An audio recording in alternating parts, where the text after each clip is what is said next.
Yes, PJ? Well, my department really shouldn't concern itself with critical thinking. The philosophy department handles those things. Why not send the students to a course there and we're done? Okay, so another conservative voice says this isn't my job. It's the job of someone else.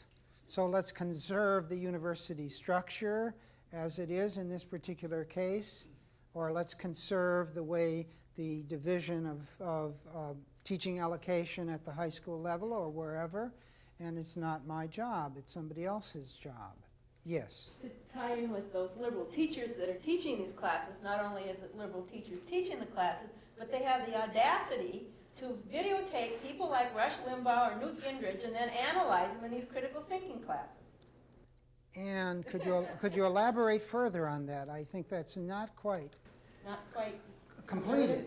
No, where would you go? And so what's wrong with that from a Well, conservative the conservative standpoint? would want, if you're going to tear apart public figures, to tear apart equally the conservative and the liberal element, not just the, it's kind of like holding up the conservatives for ridicule where the other people are the good guys. Okay, now I see that as an elaboration and a further development of the notion, let's make sure that it's the genuine thing and it isn't liberals having a chance to officially dump on conservatives in the name of critical thinking.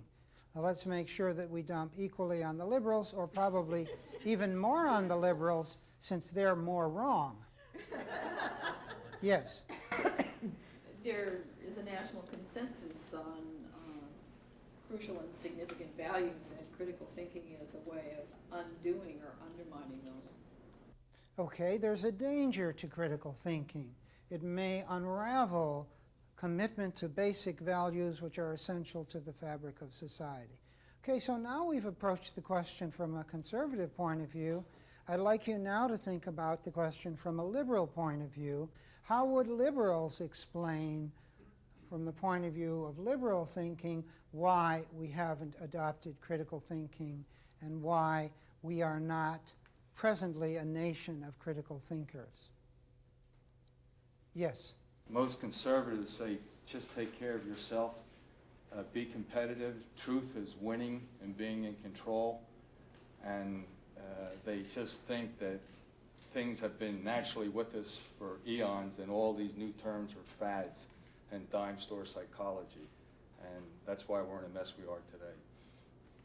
So in your mind, is this particular liberal attributing the critical thinking, the problem of critical thinking, to the conservatives, or what? I'm not clear. Could you elaborate He's further? looking at critical thinking as a way of overcoming these tendencies. And so why haven't we adopted it then? Because the conservatives basically have been resisting it. And Okay, this is the liberal point of view. We haven't adopted critical thinking because conservatives won't let us. Let's hear some more liberal thinking on this subject. Yes. Well, make a statement giving an example. At my institution, I had a student one time after class. I was asking some questions of him. He said, "Well, I've not done the reading." I said, "Oh, well, how about last week?" He said, "Well, I didn't do the reading last week." I don't do the reading.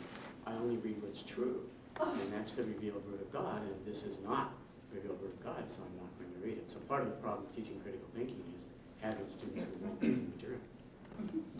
That's an extreme example. Okay, let me see if I can capture that again.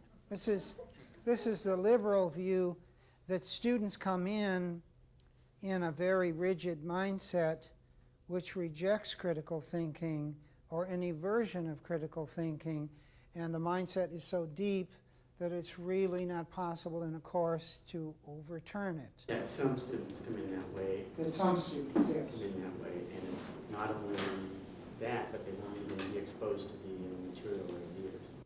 Okay, so we're still considering liberal explanations as to why we haven't adopted critical thinking. Yes? We have become a society so concerned with learning, for want of a better way of saying it, whatever is concrete and immediately applicable to making a living. How is this going to get us out? Or in elementary school and high school, getting through the basics, as we like to say. That we have forgotten that in order to foster critical thinking, it is necessary to have a wide base of understanding of many things, some of which is not necessarily obviously applicable in terms of learning a trade or a job or whatever, but which is a basis for thinking in general, which can be applied to all of that.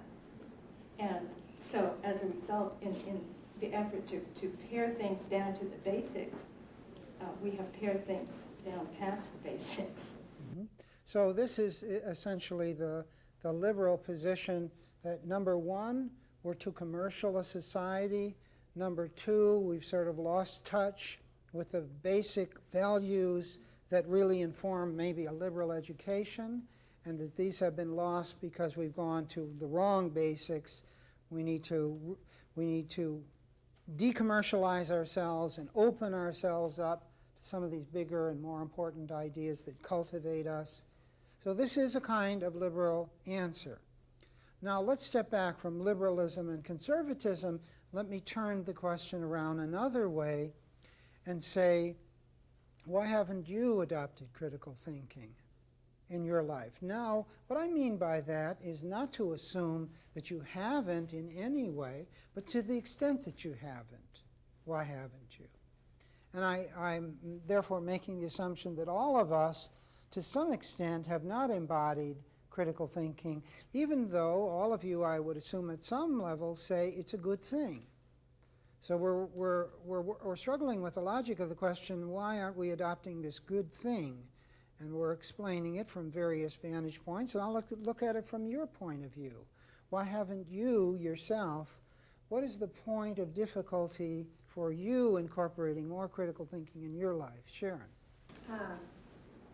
At this point in time, I don't feel confident in my understanding of critical thinking to where that I can impart my knowledge to others. Okay, so your own need to know more about it. I think the other big reason is that I have emulated my teaching style on those who taught me. And some were good critical thinkers before their time or before the term was developed or became known. And many were not. Many were fact disseminators. And as a student, you came into their classroom and they downloaded their wonderful plethora of information on you, and you took that home and you learned it when in fact you recalled it. So your answer is, because I'm a creature of habits and I'm teaching as I was taught. Yes. Because until this morning, there was a dimension missing for me. And now that I have some conversation or I have some thoughts about the feelings and desires, a portion of that, I can go at this with a different perspective. Because the concept of critical thinking was flawed in leaving out an important dimension. Yes. I find it hard to do it because my circle of friends don't practice critical thinking, and so you don't have that other mind to challenge and to, so I don't have. Because I'm not encouraged and supported. And it takes practice to become a better critical thinker in time. Yes. One of the reasons that I have not used, especially in a circle of friends, is that they feel attacked. Mm-hmm. You know, when you're questioning. Because I fear it. Because I have to protect my ego. Because More it than, I threatens don't who want to am. lose the friend. Or these are colleagues. And if I want to bring about change, I need to do it planned change, which does not mean go with a bulldozer on them, but little by little. Okay, because we must do this incrementally, and because I must evolve, because I'm moving in a direction, I must be patient with myself. Yes. I think a lot, and speaking for myself and hearing everybody else, to me, I think a lot of it has to do with early socialization and parent-child and authority relationships and power. Because if, this is what I'm struggling with my two kids, how do I bring them up to be autonomous, self-directed, critical thinkers? I think a lot of it has to do with how you deal with them when they're 1, 2, 3, 4, 5 years old. And I would say that the majority of us were not brought up in a critical thinking household. And if the weight of evidence is accurate that early socialization develops the mindset that you carry for the rest of your life, it's no surprise to me that the culture is anti-critical thinking in the worst sense, or oblivious of it in the most innocent sense. Okay, let us stop the discussion here.